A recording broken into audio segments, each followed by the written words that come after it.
Hello everyone, welcome to the Immigrant Dashboard. Today we are at the used car dealership choosing a car for me. So I want a good one.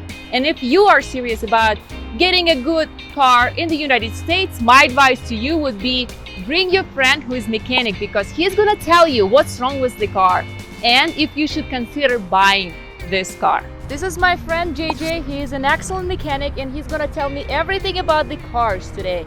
So what do you think about this car? I really like the red color. That's the Explorer I see, but what should I know about this car? Should I buy it? Should I not buy it? I don't see the price on it, by the way. Why is that?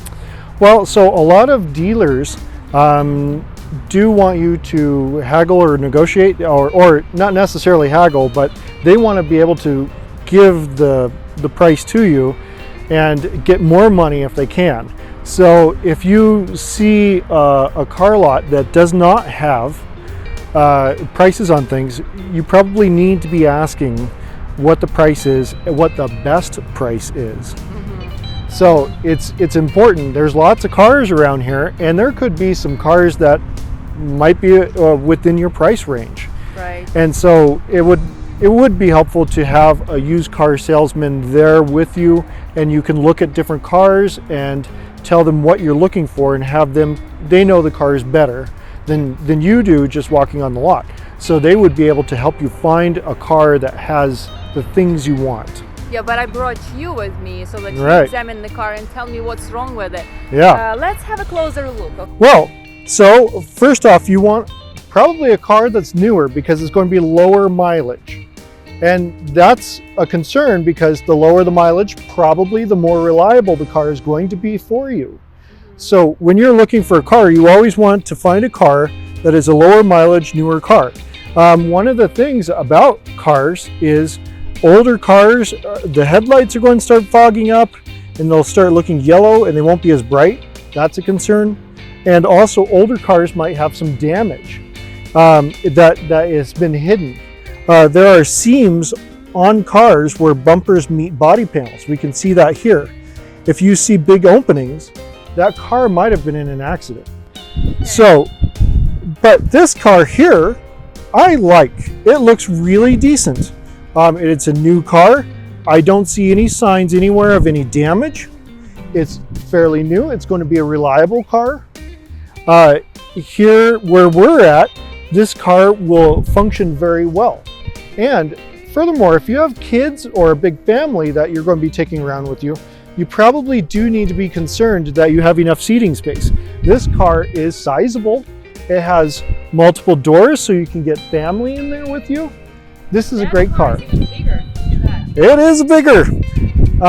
Now, the bigger the car, sometimes the worse gas mileage. So do keep that in mind. So this car will probably use more gas than this smaller car over here. So that is a concern. Now, looking at the car, I recommend that you always look online. So online, you will find websites like Carfax.com that you can look at the history of the car and make sure that it hasn't been in an accident. And also, it'll help you be knowledgeable about the value of the car. So we don't know the value of this car, and there's, oh heck, I don't know, 25,000. I don't know, okay. Because there's no sticker, and I haven't looked online at like Carfax.com to see what the value is on the market right now for this car.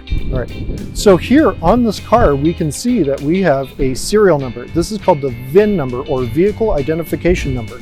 You need to write down or take a picture of, so you can go out there to a website like Carfax.com, and you can look and find out if this vehicle has had damage in the past, if it has been in an accident, or what the value of the car is. So when you go to talk about purchasing this car, you know what it's worth.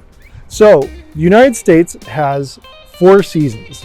We have to think about that because out here, there are lots of cars that would work really well when it's cold in wintertime and you need 4-wheel drive so you can get traction on snow and ice. But other cars, like if you're moving to Miami, Florida, Well, they don't really usually get like snow and things like that there. So you don't have to worry too much about having four-wheel drive or all-wheel drive.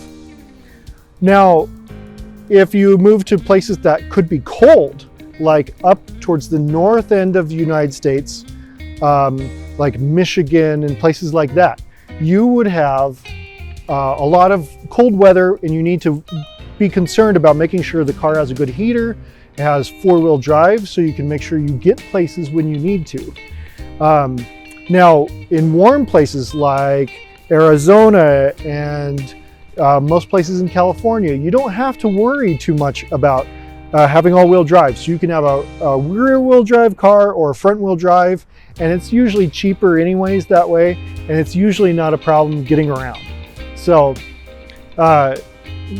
here in the middle of the United States where we're at, we have to have four-wheel drive because we have mountains and we have snow and we have all sorts of conditions that you won't get traction. You'll be stuck in your driveway when it's cold out. Looking further at the car, we can see that it's got nice wheels. Make sure that the tires have lots of rubber tread. So that means the cracks or the openings in your tire, as long as those are very deep, that's a good thing. So the deeper these are, the more life the tire has left that you can continue driving and you don't have to replace the tires. So tires can be expensive. Tires can be anywhere from like $100 a piece all the way up to several $100s a piece. That can be a lot of money because you have 4 tires around your car. So when you go to purchase a car, make sure that it has good tires. It will save you money right away that you don't have to be purchasing tires within the first couple months that you own the car. Okay, what is the best price for the car in 2021? We have to understand that right now in the pandemic and everything else, the United States has given funding to people, and they have a little bit more money in some ways for purchasing things like cars. Cars are hard to get used here in the United States right now. So that means the price of cars has gone up. So a lot of times here in the United States, when we're trying to find a used car, it might be difficult to find a big selection. Right, I don't see much stock in there. I don't see many cars. It's pretty much empty. When I see like a couple of cars there, and that's it. Right, yeah. So just a few years ago, used car lots had a whole lot more cars. Cars were cheaper, and you had more pick. Right. So if you wanted like a sports car, or if you wanted a minivan, you had more options. Now it's going to be a little more expensive to find exactly what you want sometimes. So that's something to consider. If I want, let's say, the Ford Targa, the Ford Taurus. Taurus, yes.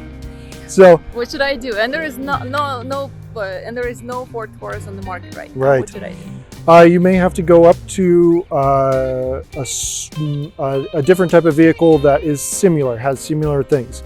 So Ford Tauruses, they are great cars, but maybe you might need to look at something more like the nice shiny red Ford Explorer over there. There are other brands and other types of vehicles that are similar. So here, just looking around, I see a Chevy Equinox, and that would probably be a pretty good car.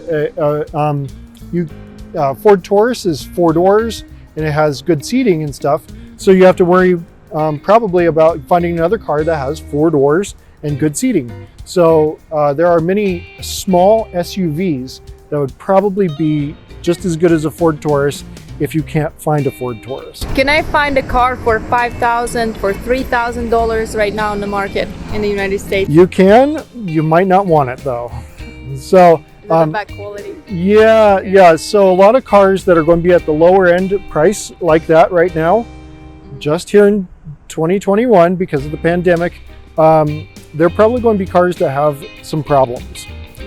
I think a lot of cars, the bottom end for a good, decent car, may be in the range starting at probably around $5,000 to $8,000 and then up from there, more expensive. Got it.